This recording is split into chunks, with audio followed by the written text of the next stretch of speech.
అందరికీ నమస్తే. నేను మీ చరణ్ వెంకట్ కాకినాడ. ఈరోజు నేను శ్రీ మహావిష్ణువు 6వ అవతారమైన పరశురాముని గురించి మాట్లాడుతున్నాను. మహావిష్ణువు 6వ అవతారం త్రేతాయుగ ఆరంభంలో జరిగింది. అధికార బలం, మదాంధులైన క్షత్రియులను శిక్షించిన అవతారం ఇది. పరశురాముడిని భార్గవరాముడు అని కూడా అంటారు. ఈయన భీష్ముడు, ద్రోణుడు, కర్ణుడు, కల్కీలకు గురువు. ఈయన ఆయుధము గొడ్డలి. ఈయన తండ్రి జమదగ్ని, ఈయన తల్లి రేణుక.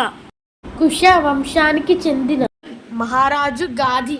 ఒకరోజు భృహు వంశానికి చెందిన ఋషికులు అనే మహర్షి గాది రాజు దగ్గరికి వెళ్ళి ఆయన కూతురు సత్యవతిని తనకిచ్చి వివాహం చేయమని కోరగా, ఆ మహారాజు నున్నటి శరీరం, నల్లటి చెవులు గల 1000 గుర్రాలను ఇవ్వమని కోరతాడు. ఋషికులు వరుణదేవుణ్ణి ప్రార్థించి 1000 గుర్రాలను ఇచ్చి సత్యవతిని పెండ్లి చేసుకుంటాడు. ఇలా జరుగుతుండగా ఒకరోజు సత్యవతి ఋషికులు దగ్గరికి వచ్చి తన తల్లికి పుత్ర సంతానాన్ని ప్రసాదించమని కోరగా, ఋషికులు యాగం చేసి విప్ర మంత్ర పోతమైన ఒక హవిస్సు తయారు చేసి స్నానానికి వెళ్తాడు. ఆ విషయం తెలియక రాజమంత్ర పూరితమైన హవిస్సు తల్లికిస్తుంది. ఋషికునికి సత్యవతి ఈ విషయం తెలిపి ప్రాధేయపడుతుంది. తన కొడుకు సాత్వికుడిగా, మనవడు ఉగ్రుడవుతాడు అని పలుకుతారు. ఋషికులు కుమారుడు జమదగ్ని, అతని కుమారుడు పురుషోత్తమ హంస లో జన్మించిన వాడు పరశురాముడు. గాది కొడుకే విశ్వామిత్రుడు. భృగువంశాను చరితంగా జమదగ్నికి కూడా కోపం ఎక్కువే. ఆయన పత్ని రేణుకాదేవి, ఆయన పత్ని జమదగ్ని చిన్న కుమారుడు పేరు పరశురాముడు. పరశురాముడు శివుని వద్ద అస్త్ర విద్యను అభ్యసించి అజేయ పరాక్రమంతుడై ఆయన నుండి అఖండ పరశురాముడయ్యాడు.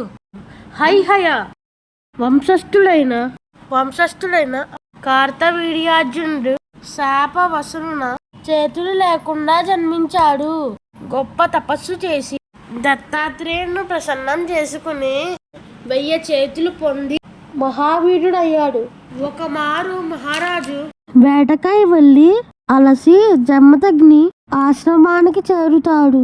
ఆ మహర్షి కార్తవీర్యార్జునుడికి, ఆయన పరివారానికి పంచభక్షాలతో భోజనం పెడతాడు. ఆ మహర్షి ఆర్భాటాన్ని చూసి కార్తవీర్యార్జునుడు ఆశ్చర్యపడి, దీనికి కారణం అడగక జమదగ్ని తన దగ్గర కామధేనువు సంతానానికి చెందిన గోవు వల్ల ఇది సాధ్యపడిందని చెబుతాడు. అప్పుడు ఆ గోవును తనకు ఇవ్వమని కార్తవీర్యార్జునుడు కోరుతాడు. జమదగ్ని నిరాకరిస్తాడు. కార్తవీర్యార్జునుడు ఆ గోవును బలవంతంగా తోలుకుని పోతాడు. పరశురాముడు ఇంటికి వచ్చి విషయం గ్రహించి మాహిష్మతికి పోయి కార్తవీర్యార్జునుడితో యుద్ధం చేసి అతని 1000 చేతులు తలను తన అఖండ పరశువుతో ఛేదిస్తాడు. ఈ విషయాన్ని తన తండ్రికి విన్నవించగా, ఆయన తండ్రి మందలిచ్చి పుణ్యతీర్థాలను సందర్శించి రమ్మంటాడు. 1 సంవత్సరం పాటు పుణ్యతీర్థాలను సందర్శించి వస్తాడు. కాలం ఎలా నడుస్తుండగా ఒకసారి రేణుక నీటి కొరకు చెరువుకి వెళ్తుంది. అక్కడ గంధర్వుల జలక్రీడి చూస్తూ ఉండడం వలన తిరిగి ఇంటికి రావడం ఆలస్యం అవుతుంది. జమదగ్ని కోపగించి అప్పుడు పెద్ద కొడుకుతో తన తల్లిని సంహరించమని అడుగుతాడు. కానీ పెద్ద కుమారుడు నేను సంహరించను అని అంటాడు. అప్పుడు రెండవ కుమారుడిని అడుగుతాడు. నేను కూడా సంహరించను అని అంటాడు. తన చిన్న కుమారుడు పరశురాముణ్ణి అడుగుతాడు. తన తండ్రి చెప్పినట్లుగానే చేస్తాడు.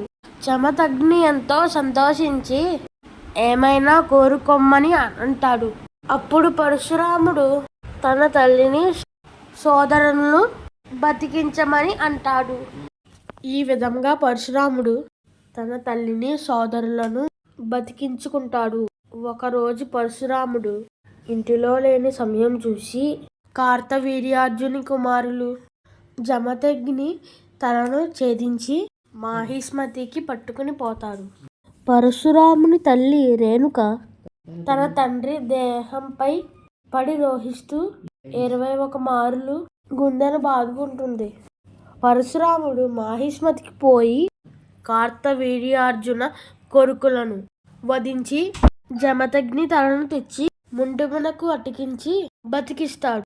తరువాత పరశురాముడు యావత్ క్షత్రియ జాతిపై ఆగ్రహించి వారిపై 21 మారులు దండెట్టి క్షత్రియ వంశాలను నాశనం చేస్తాడు.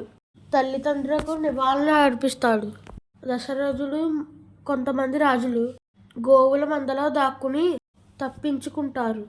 తరువాత పరశురాముడు భూమికంతటిని కశ్యపుడికి దానమిచ్చి తాను తపస్సు చేసుకోవడానికి వెళ్ళిపోతాడు. పరశురాముడు మహాపరాక్రమంతుడు.